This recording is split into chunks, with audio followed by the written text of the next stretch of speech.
Hello students, illustration 42 को cover करेंगे। ब्रिजेश, चंद, चारू और दिलीप तीन पार्टनर्स हैं, उनकी प्रॉफिट शेयरिंग रेशियो 3:1 है। ठीक है। 31 मार्च 2016 को उन्होंने डिसाइड किया है। उनकी बैलेंस शीट दिखा रखी है। बैलेंस शीट में क्या क्या डिस्ट्रीब्यूटेबल आइटम है, रिजर्व है और प्रॉफिट का पैसा है। डेबिट में कुछ भी नहीं, एडवर्टाइजमेंट सस्पेंस अकाउंट जैसे होता है, एडवर्टाइजमेंट अकाउंट वो नहीं है। ठीक है। और क्या दे रखा है उन्होंने, फ्यूचर में डिसाइड किया कि 4:1 उनकी रेशियो हो जाएगी। तो रीवैल्यूएशन अकाउंट बनाने के लिए हमें ये सब चीज़ें पता है। रीवैल्यूएशन अकाउंट नहीं बनेगा, इसमें खाली एक एडजस्टमेंट के लिए हम जो आइटम प्लस करेंगे उसको प्लस में लिख देंगे, जो माइनस करेंगे उसको माइनस में लिख देंगे। ठीक है। Stock is to be value 20% less, यानी कि स्टॉक कम हो गया तो ये माइनस में चला जाएगा। तो माइनस में कितनी वैल्यू आ जाएगी, 20%। स्टॉक का 20% कितना हो जाएगा, इसका 20% तो 90,000, 3600 आया, 36,000 आ जाएगा। तो 36,000 नेगेटिव में चला गया। उसके बाद provision for doubtful debts increase. तो प्रोविजन क्या होता है, अपनी एसेट्स में से माइनस होता है। तो ये माइनस हो रहा है तो इतने से और बर्डन है, तो ये भी माइनस में जाएगा। तो 1500 को भी माइनस में लिखेंगे। फर्नीचर पे डेप्रिसिएशन लगना, प्लांट पे लगना है, दोनों डेप्रिसिएशन लगता है किसी एसेट पे तो वो उसकी वैल्यू कम होती है, तो ये माइनस में जाएगा। 20% किसका, फर्नीचर का। फर्नीचर 20% कितना हो गया, 6,000। और 15% किसका, प्लांट का। प्लांट का 15% 30,000। ये सब आइटम माइनस की हो रही हैं।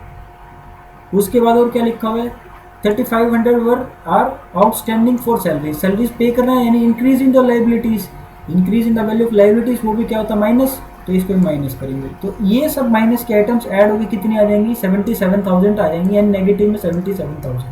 ठीक है। उसमें और क्या है, बिल्डिंग की वैल्यू जो 3,50,000 माननी है, और है कितनी अपनी 3 लाख में से 3,50,000 में से 3 लाख गया तो बचा कितना, 50,000 की वैल्यू इंक्रीज होगी अपनी बिल्डिंग की। बिल्डिंग की वैल्यू कितनी से प्लस होगी, 50,000 से। तो नेट अमाउंट कितना निकालेंगे, 27,000 का लॉस आ रहा है अपना रिवैल्यूएशन पे। ठीक है। रिवैल्यूएशन का लॉस आ गया। और क्या क्या दे दिया, गुडविल दे दी, गुडविल ऐड होती है, रिजर्व ऐड होता है और प्रॉफिट का पैसा ऐड होता है। तो इन सब चीज़ों को ऐड कर लेंगे। रिजर्व ऐड किया, प्रॉफिट ऐड किया और गुडविल ऐड किया, तो टोटल प्लस में अमाउंट कितना आ गया, 81,000।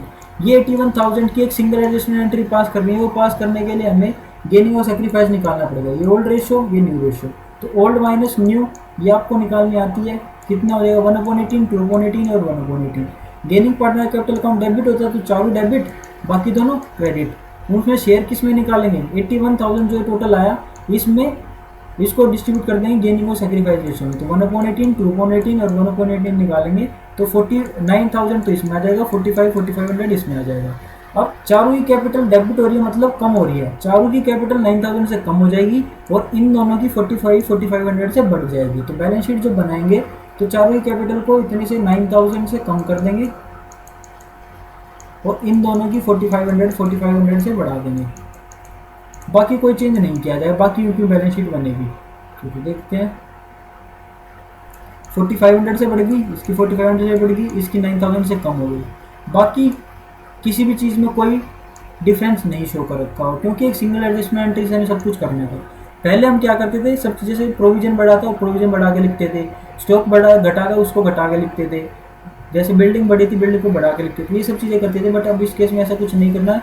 अपने क्वेश्चन में बता रखा हुआ कि हमें सिंगल एडजस्टमेंट एंट्री पास करनी है, कैसे करनी है। देखो, provide do not want to be read altered values. ठीक है, यानी अल्टर्ड वैल्यू पे नहीं लिखना है एसेट्स एंड लायबिलिटीज को किसी को भी, यानी सिंगल एक एडजस्टमेंट एंट्री पास करके सब चीज़ें कंप्लीट करनी है तो वो हो जाएगा। क्लियर है, कर लेंगे।